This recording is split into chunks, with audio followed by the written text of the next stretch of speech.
ವಿಧಾನಸೌಧದ ಮೆಟ್ಟಿಲು ಇಳಿಯುವಾಗ ಎಡವಿದ ಸಿಎಂ ಸಿದ್ದು. ಒಳ ಮೀಸಲಾತಿಗಾಗಿ ಮನೆ ಮನೆ ಗಣತಿಗೆ ನಿರ್ಧಾರ.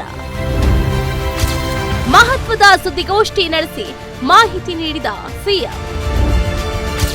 ಸುದ್ದಿಗೋಷ್ಠಿ ಮುಗಿಸಿ ವಾಪಸ್ ಬರುವಾಗ ಎಡವಟ್ಟು.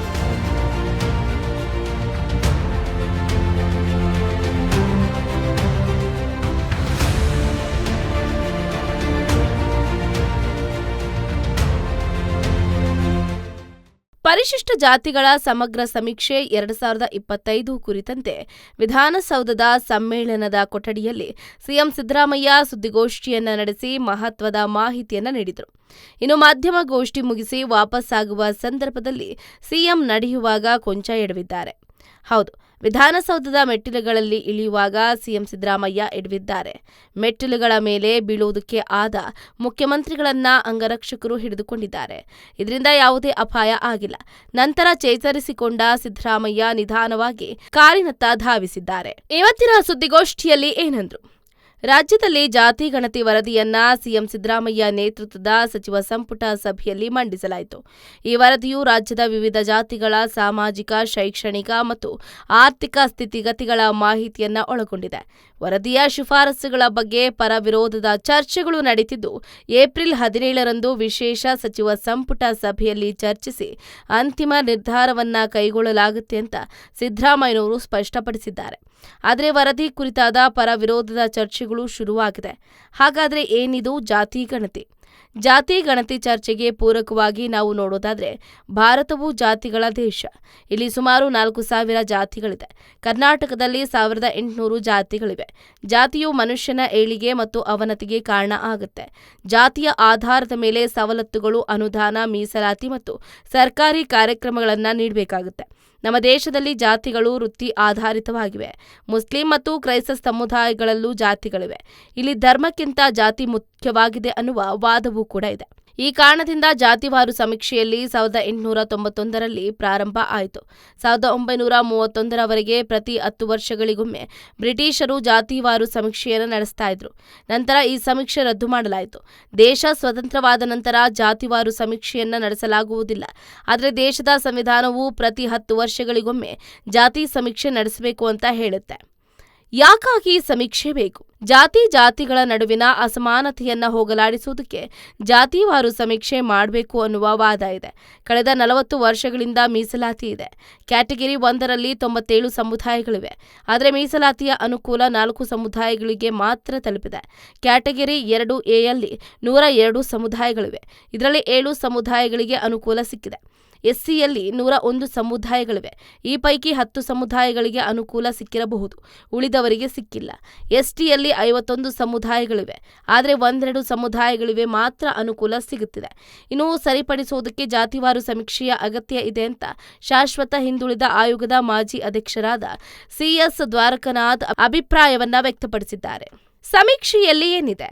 ಜಾತಿವಾರು ಸಮೀಕ್ಷೆಯಲ್ಲಿ ಪ್ರತಿಯೊಂದು ಸಮುದಾಯದ ಆರ್ಥಿಕ, ಶೈಕ್ಷಣಿಕ, ಸಾಮಾಜಿಕ ಮತ್ತು ರಾಜಕೀಯ ಹಿನ್ನೆಲೆಯ ಮಾಹಿತಿ ಇರುತ್ತೆ.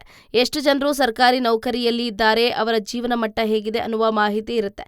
ಹೀಗಾಗಿ ಪ್ರತಿಯೊಂದು ಸಮುದಾಯದ ಸ್ಥಿತಿಗತಿ ಸರ್ಕಾರದ ಗಮನಕ್ಕೆ ಬರುತ್ತೆ. ಇದರಿಂದ ಹಿಂದುಳಿದ ಸಮುದಾಯಗಳನ್ನು ಗುರುತಿಸಿ ಅವರಿಗೆ ಸೌಲಭ್ಯ ನೀಡೋದಕ್ಕೆ ಸರ್ಕಾರ ಸಹಾಯ ಮಾಡುತ್ತೆ. ಚುನಾವಣಾ ಪ್ರಣಾಳಿಕೆಯಲ್ಲಿ ನಾವು ಘೋಷಿಸಿದ್ದಂತೆ ಒಳ ಮೀಸಲಾತಿ ಜಾರಿಗೆ ನಾವು ಬದ್ಧ. ಈ ದಿಕ್ಕಿನಲ್ಲಿ ಇವತ್ತಿನಿಂದ ಮಹತ್ವದ ಹೆಜ್ಜೆ ಇಟ್ಟಿದ್ದೀವಿ. 3 ಹಂತಗಳಲ್ಲಿ ವೈಜ್ಞಾನಿಕ ದತ್ತಾಂಶ ಸಂಗ್ರಹ ನಡೆಸಲಿದ್ದೀವಿ. ಹೈಕೋರ್ಟ್ ನಿವೃತ್ತ ನ್ಯಾಯಮೂರ್ತಿ ನಾಗಮೋಹನ್ ದಾಸ್ ಅವರ ಅಧ್ಯಕ್ಷತೆಯಲ್ಲಿ ಏಕಸದಸ್ಯ ಆಯೋಗ ರಚನೆ ಮಾಡಿದ್ವಿ.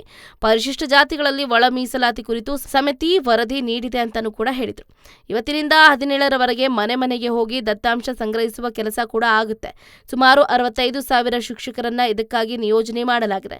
10ರಿಂದ 12 ಮಂದಿ ಶಿಕ್ಷಕರಿಗೆ ಒಬ್ಬ ಮೇಲ್ವಿಚಾರಕ ಇರ್ತಾರೆ. ಮನೆ ಮನೆ ಭೇಟಿ ಕೊಡುವ ಜೊತೆಗೆ ಮೊದಲ ಹಂತದಲ್ಲಿ 5ರಿಂದ 25, 17/5/2025, 19/5/2025ರಿಂದ 21/5/2025ರವರೆಗೆ ವಿಶೇಷ ಶಿಬಿರಗಳಲ್ಲಿ ಸಮೀಕ್ಷೆ ಹಮ್ಮಿಕೊಳ್ಳಲಾಗಿದೆ. ಶಿಬಿರದಲ್ಲಿ ಸಮೀಕ್ಷೆ ನಡೆಯುತ್ತೆ. ಯಾರಾದರೂ ಬಿಟ್ಟು ಹೋಗಿದ್ರೆ ಶಿಬಿರಕ್ಕೆ ಬಂದು ಸೇರಬಹುದು. ಮುಂದೆ ಹಂತದಲ್ಲಿ 19/5/2025ರಿಂದ 22/5/2025ರವರೆಗೆ ಆನ್ಲೈನ್ ಮೂಲಕ ಸ್ವಯಂ ಘೋಷಣೆಗೆ ಅವಕಾಶ ಕಲ್ಪಿಸಲಾಗಿದೆ. 3 ಹಂತಗಳಲ್ಲಿ ವೈಜ್ಞಾನಿಕ ದತ್ತಾಂಶ ಸಂಗ್ರಹ ಸಂಗ್ರಹಿಸಲಾಗುವುದು ಅಂದರು. ಈ ಬಗ್ಗೆ ಮಾತನಾಡಿದ ಅವರು, ರಾಷ್ಟ್ರೀಯ ಸಮೀಕ್ಷೆಯಲ್ಲೂ ಸ್ಪಷ್ಟ ಮಾಹಿತಿ ಇಲ್ಲ, ಕಾಂತರಾಜು ವರದಿಯಲ್ಲಿ ಮಾಹಿತಿ ಇಲ್ಲ. ಹೀಗಾಗಿ ಐತಿಹಾಸಿಕ ತೀರ್ಮಾನ ಮಾಡಲಾಗಿದೆ. ದುರುಪಯೋಗ ಆಗಬಾರದು, ಸುಳ್ಳು ಹೇಳಬಾರದು. ಎಡಗೈ ಬಲಗೈ ಇಬ್ಬರು AKAD ಅಂತ ಬರೆದುಕೊಳ್ತಾರೆ. SC ಗುಂಪಿನಲ್ಲಿ ಎಷ್ಟಿದ್ದಾರೆ ಅಂತ ಗೊತ್ತಾಗಬೇಕು, ಅದಕ್ಕೆ ಇದನ್ನ ಮಾಡಿದ್ದೀವಿ ಎಂದಿದ್ದಾರೆ. ಮೊಬೈಲ್ ಆಪ್ ಮೂಲಕವೂ ಸಮೀಕ್ಷೆಗೆ ಅವಕಾಶವನ್ನ ಮಾಡಿಕೊಡಲಾಗಿದೆ. ಬೆಳಗ್ಗೆ 6:30ರಿಂದ ಸಂಜೆ 6:30ರವರೆಗೆ ಮೊಬೈಲ್ ಆಪ್ ಎನಾಬಲ್ ಮಾಡಲಾಗಿರುತ್ತದೆ. ಇದಕ್ಕೆ ಪರಿಶಿಷ್ಟ ಜಾತಿ ಸಮುದಾಯ ಯಾರೂ ಕೂಡ ತಪ್ಪಿಸಬಾರದು. ನಾವು ನಮ್ಮ ಚುನಾವಣಾ ಪ್ರಣಾಳಿಕೆಯಲ್ಲಿ ವರದಿ ಜಾರಿ ಬಗ್ಗೆ ಘೋಷಣೆ ಮಾಡಿದ್ದೀವಿ.